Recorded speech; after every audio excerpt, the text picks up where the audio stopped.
जैसा कि देख रहे हैं ये 200 लीटर का हाफ ड्रम है और इसमें आज चीकू का पौधा लगाने की A to Z जानकारी देने जा रहा हूं मैं। और आप ध्यान से देखिए, मैं ज़मीन में लगाना हो या आपको ड्रम में लगाना हो, गमले में लगा हो, सारी जानकारी दूंगा।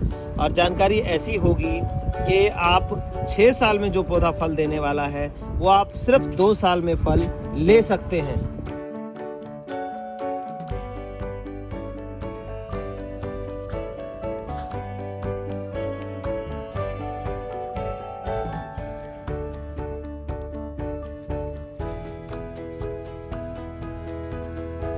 तो आप ये देखिए कि पौधा कोई भी लगाना हो, लगाने के लिए क्या करना है। सबसे पहले उसकी मिट्टी जो है बहुत हल्की होनी चाहिए। मिट्टी हल्की होगी तभी रूट डेवलपमेंट होगा। रूट डेवलपमेंट होगा जितना, उतने ही प्लांट की ग्रोथ होगी, फ्रूटिंग होगी।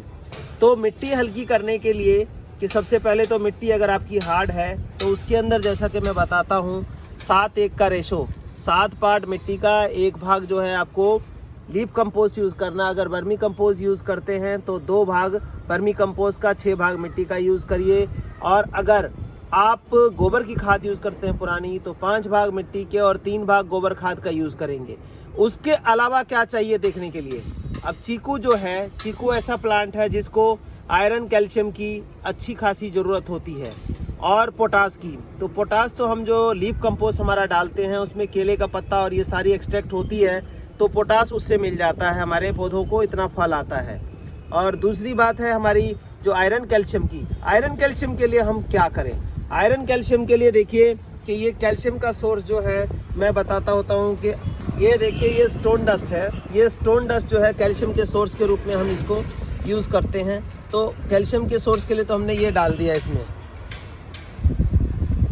के न्यूट्रिशन के लिए हम लीफ कंपोस्ट यूज़ करते हैं। देखिए लीफ कंपोस्ट का कट्टा है हमारा, कुछ इस तरह का लीफ कंपोस्ट होता है। देखिए ये लीफ कंपोस्ट है, इसमें देखिए रेजिड्यू कुछ बचे हुए होते हैं पत्ते के जो गल गए हैं, और ये बहुत ही ज़्यादा न्यूट्रिशन होता है। तो इसके अंदर हम स्टोन डस्ट हमने मिलाया, ये हमने लीफ कंपोस्ट मिला देना है एक ड्रम में। एक ड्रम में मान के चलो कि इतना बड़ा ड्रम है तो लगभग हम 1 से 1.5 किलो पौधा लगाते टाइम हम इसमें लीफ कंपोस्ट डालेंगे। ये देखिए ये डाल दिया हमने और इसको अच्छे से मिला लेंगे, ऊपर नीचे कर देंगे। उसके लिए हम बड़ा अच्छा सा खुरपा ये लेंगे और इसको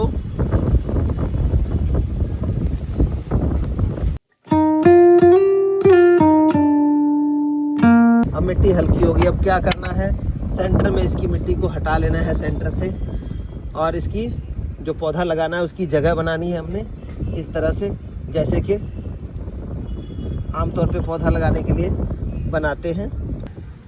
ज़्यादा मिट्टी पड़े तो इसको बीच में से निकाल लेना चाहिए।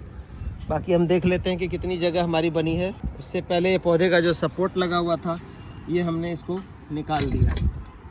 ये देखिए ये हमने निकाल दिया। अब इसके ऊपर पॉलीथीन लगा हुआ है, इस पॉलीथीन को भी हम निकाल देंगे। हमने ये निकाल दिया। पहले माप के देख लेते हैं कि आ जाएगा पौधा, नहीं थोड़ा सा और खुदेगा ये, तो हमने थोड़ा सा और इसकी मिट्टी को निकाल लेना है। अब ठीक है, ये अभी भी नहीं है, इसको माप लेंगे। ये देखिए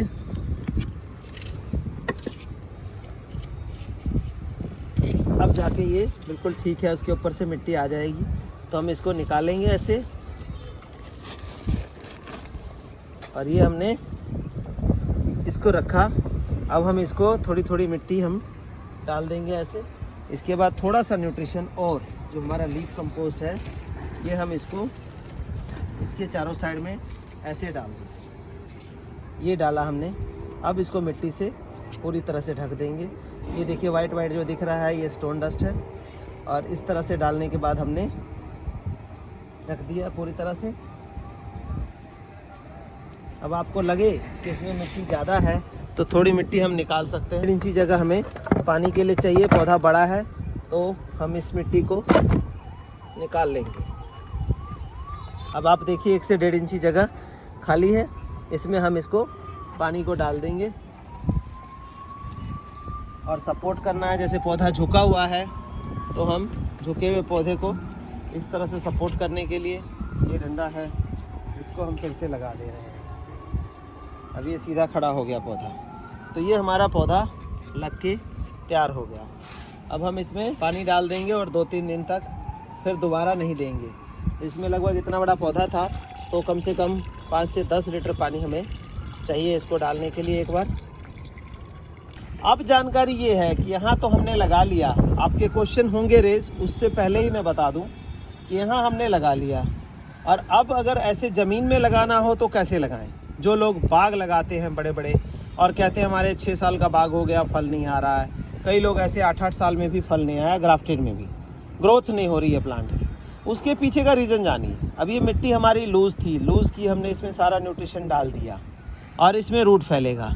लेकिन जब आप ज़मीन में लगाते हैं तो क्या करते हैं, अमूमन 1 फुट का खड्डा खोदा, उसके अंदर पौधा लगाया, इतिश्री कर दिया कि काम ख़त्म हो गया जी। 1 फुट का खड्डा खोदा और उसके अंदर हमने प्लांट लगा दिया, तो जब इसकी रूट चलेंगी तो वहीं पे फैलेंगी। आगे की ज़मीन जो है हार्ड होगी, न्यूट्रिशन होगा नहीं उसमें, तो प्लांट ग्रो कैसे करेगा? रूट वहीं पे 1 फुट के जगह में ही फैल के रह जाएंगी। लेकिन जब छोटा पौधा होता है तो जैसे छोटा बच्चा वैसे छोटा पौधा, तो इसकी रूट्स को फैलने के लिए ताकत भी चाहिए होती है और ज़मीन जो है हल्की चाहिए। हल्की ज़मीन होगी तो वो रूट जो 6 साल 8 साल 10 साल में फैलेगा वो 2 साल में फैल जाएगा। तो जितनी रूट बढ़ेंगी उतना फ्रूटिंग आ जाएगा। आप अब ये देखिए कि बिल्कुल ऐसा पौधा है और आने वाले टाइम में, मतलब ये समझो कि अगले साल में ही इसमें जो है ना 20 से 25-30 फल हम ले सकते हैं चीकू के। तो ज़मीन में लगाने के लिए क्या करना है? अगर ज़मीन में बाग लगाना है या जिन्होंने ज़मीन में घर में लगाना है, उसको क्या करना चाहिए कि 4 फुट लंबा, 4 फुट चौड़ा और 4 ही फुट गहरा खड्डा खोद के उसकी मिट्टी निकाल लें। उसमें 7 भाग मिट्टी का, 1 भाग लिप कंपोस्ट का, या बर्मी कंपोस्ट है तो 6 भाग मिट्टी का और 2 भाग बर्मी कंपोस्ट का मिलाना है। और जो भी मेज़रमेंट लेंगे, 1 बाल्टी लेंगे तो आधा बाल्टी जो है स्टोन डस्ट डालिए और 1 बाल्टी का 1/4 पार्ट जो है वो नीम खली डालिए। नीम खली क्या करता है कि एंटी फंगल होता है। एंटी फंगल, ये देखिए नीम खली भी मैं दिखा देता हूँ। एंटी फंगल मतलब जो पौधे में कहते हैं दीमक लग गया, कीड़ा लग गया, पौधा सूख गया, तो ये नीम खली जो है, ये देखिए, ये नीम खली अगर उस मिट्टी में मिला के लगाएंगे तो वहाँ दीमक है या फंगस है, वो चीज़ नहीं आएगी आपके पौधों में। तो वो एक जो है प्रोटेक्शन लेयर आपने दे के चलनी है। तो वो सारी मिट्टी में मिला लीजिए जो आपकी 4x4x4 के खड्डे में से निकली है, और फिर उस खड्डे को भर दें दोबारा। और उसमें जैसी विधि मैंने बताई है इसी विधि से पौधा लगा दें और आप देखेंगे कि 6 साल आपको वेट नहीं करना है, 6 साल पौधे की सेवा नहीं करनी है। सिर्फ 2 साल में 6 साल के पौधे जितना फल 2 साल के पौधे में आप ले सकते हैं। तो इस विधि से लगाइए। जिन्होंने बाग लगाना है वो भी ये सेफ्टी बरतें। और फ्रूटिंग के टाइम कीड़ा ना लगे उसके लिए आप, जैसे अब फ्रूटिंग का टाइम अब आ रहा है इसका, चीकू का अब शुरू हो रही है फ्लावरिंग, तो आपको क्या करना चाहिए कि फरवरी मार्च में इसमें 2 स्प्रे, रोगोर आती है, जनवरी फरवरी में ही कर दें, क्योंकि जनवरी में जो है ना कीड़े अंडे देते हैं और वो वाइट कीड़ा जो है मिली बग की तरह पूरे पौधे पे चिपक जाता है या दूसरा चिपकता है। तो उस टाइम 2 स्प्रे आप कर देंगे तो वो छोटे रहते कीड़े ख़त्म हो जाएंगे, आपका पौधा सेफ रहेगा, पूरी फ्लावरिंग और फ्रूटिंग लेके आएगा, आपका कोई फल ख़राब नहीं होगा। जैसे अमरूद में भी है, अमरूद जिनके घर में लगा है अभी भी बेस्ट टाइम है, आप रोगोर का 3 ml पर लीटर का छिड़काव कर दें।